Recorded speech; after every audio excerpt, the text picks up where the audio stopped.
Love Diwan pillows. I want to make something like this, a square Diwan pillow that will have this kind of edges that looks like pipings, but they are not necessarily pipings. And to top it up, is going to be soft and squishy, very comfortable for your head and your neck. Then lovely, subscribe and don't get anywhere, because I'm going to be showing you how to make this in this tutorial. So let's do this.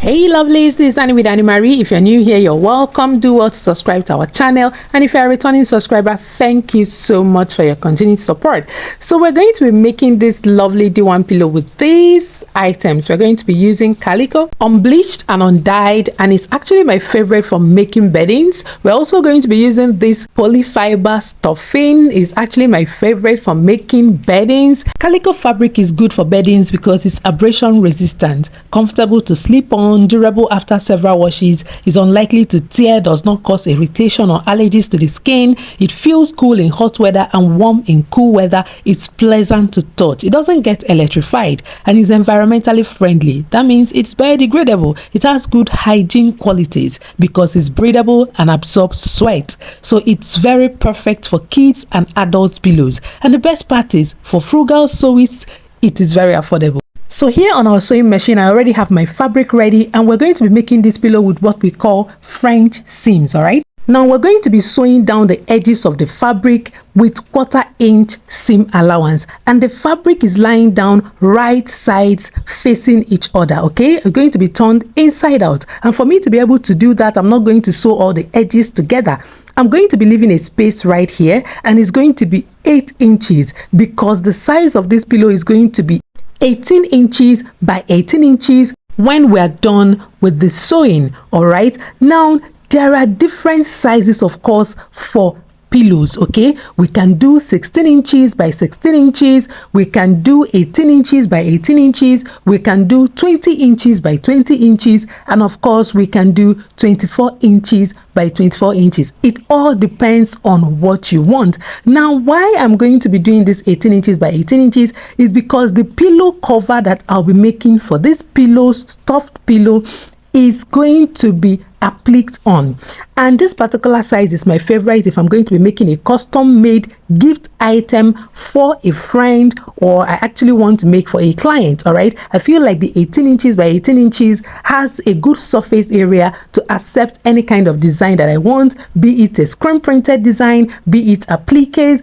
be it embroidery. Okay, even if I want to use HTV, it just gives me enough surface area to work with. All right, basically 16 inches by 16 inches is also very good if I'm going to be making a sublimation design. All right, because I feel it's smaller, and if I'm going to place someone's face right there, it will give me exactly what I need. So sizes depends on the kind of project you're making, how you want your end result to look like. Okay, so I'm already sewing down the edges with a 1/4 inch seam allowance, and when I'm done, I'm going to turn it inside out and continue stitching. And at the end of it all, we're going to have a reverse French seamed edge. Now that we're done with the first round of stitching, it's time to turn it inside out.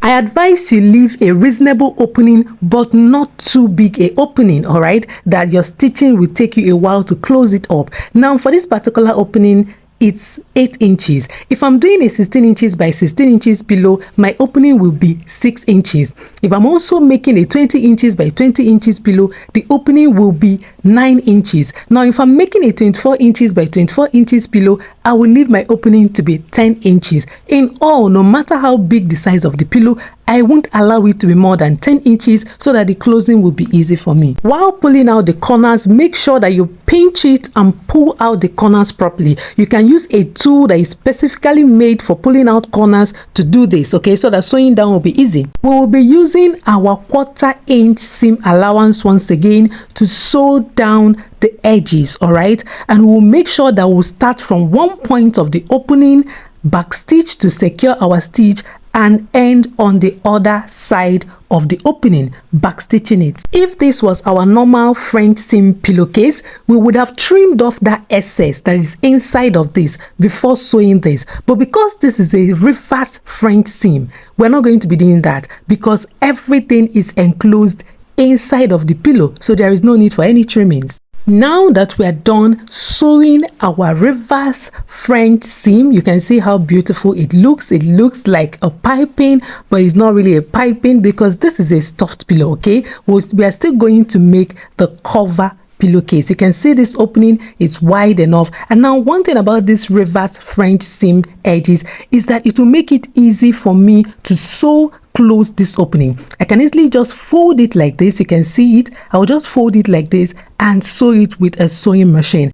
I basically use this method anytime I don't want to hand sew closed my openings. Okay, anytime I want to use sewing machine to finish up my pillowcase and pillow edges, I use this method. All right, now let's go over to add our stuffing. Now I'm going to be adding the stuffings starting from the corners. All right, I'll make sure that the corners are filled up properly before filling the centers, because you don't want your pillow, in as much as you want it to be soft and comfortable and squishy, you don't want it to have this kind of ball and rough effects. All right, so you need to be evening it out on the inside, spread it out as you go. Okay, so you can see the way I'm taking them small at a time, and then you're trying to spread it out on the inside. Now another thing is, polyfibers are not the only stuffings you can use for your pillows, right? There are so many options out there. You can use your old pillow stuffings. Okay, any pillow in your house that you feel is already old, and the fabric that was used to make it is now old and dirty, you just want to discard it. No, baby, just cut it open, bring out the stuffings and make a new pillow. All right, now you can also use old mattress foam in your house. All those old foams that you feel that it's been used for ages, you want to discard it. No, just cut it open, cut up the mattress foam into tiny pieces and make your pillow stuffings. All right, now old and abandoned car seat foams, these can be used to make your pillow stuffings. Oh yes, you can. You sure can make these things. All right, now you can also use your old sitting room seats and cushions, all right, to make your pillow stuffings. You don't have to throw them away. And the woods, okay, the woods that I used to make these cushions can be used for other arts and crafts. You can also use your scrap fabrics. This is especially wonderful for sewists. All right, you can use those scrap fabrics to make your quilt blocks, you can use it to make your appliques, and you can also use them to make your pillow stuffings. So you see, you have many options. You don't have to use only polyfibers, especially if in your area or where you're living they are expensive. You have other options. Okay, and while making it, make sure you spread it out. You can see what I'm doing. All right, make sure you spread it out, make sure that it gets to the corners and the middle is not too high. The aim is to have a pillow that will not break the neck or the back. Okay, so the middle is not going to look all puffed up. All right, it's going to look beautiful. Now if I was doing a normal seam, right, a normal straight seam without doing the reverse French seam, I would have used the invisible stitch to close it up. It's also called a ladder stitch or a slip stitch or a blind stitch or a hidden stitch. Okay, that's my favorite way of doing it, and it's not done with a sewing machine, it's done by hand. All right, so that's just the best way to do this. So now I'm going to go over to the sewing machine to finish up the seams. All right, and when we're done, you will see how it will look like. So I'm going to be using my wonder clips to hold it together. Let's do that. Here on the sewing machine, I already have my clips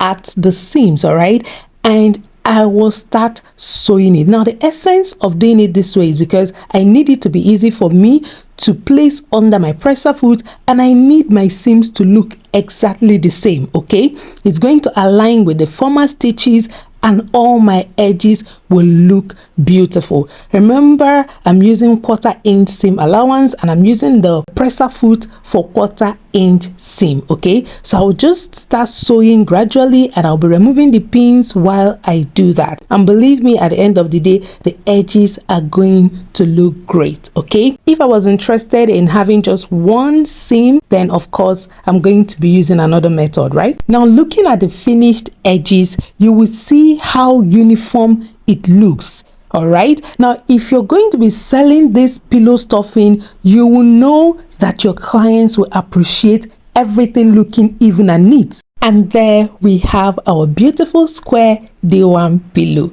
You can see it's very easy to achieve. I hope you enjoyed this tutorial. If you did, give this video a thumbs up, share your thoughts at the comment section. Don't forget to subscribe to our channel, and I will see you in the next one. Until later, lovelies. Ciao.